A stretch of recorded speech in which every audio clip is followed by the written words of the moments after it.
اومده نوشته برای چی شما تو شیراز به مغازه میگین دکون؟ چون یک کون میخواد بیای درش وا کنی، یک کون میخواد توش وایسی کار کنی. حالا فهمیدی؟ دیدی خانم‌ها دور هم جمع میشن حرف میزنن، این خیلی قشنگ. خانم میگه خانم چه خبر؟ ای بابا چه خبر؟ به شوهرم که بیچاره است، بچه‌م هم خنگ عین باباش. دقت هم کرده باشید همه خنگا به باباشون رفتن. هر کی هم درسش خوب به داییاش رفت. نسل متفاوتن. به ما میگن نسل کند یا تاب آور، به ما میگن نسل تند، نسل تحریک پذیر، نسل سریع. چرا رپو دوست دارن؟ چون رپ تنده. مثلا همه جا گردی میدونی چرا طرف نومرده، ما رو ول کرده، هوا سرده.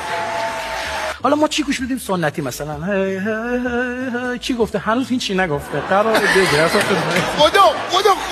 اگه کلیپی باز نشه میره کلیپ بعدی، میره کلیپ بعدی، وقت نداره. 3 ثانیه ما وای میسیم دانلود بشه، نگاه میکنیم اینجوری که آنتن بده.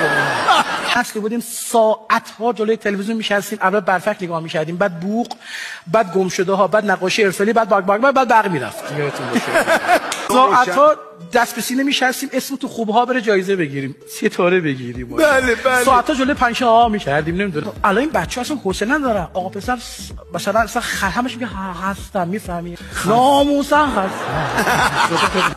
ساعت ها مثل پاندا رو تخت دراز میکشن، گوشی تو دست، شارژر به گوشی وصله، انگار سرم بهش وصله. من نمیدونم چجوری اینترنتش تمام باشه بعد میاد توی سالن یک اینترنت داری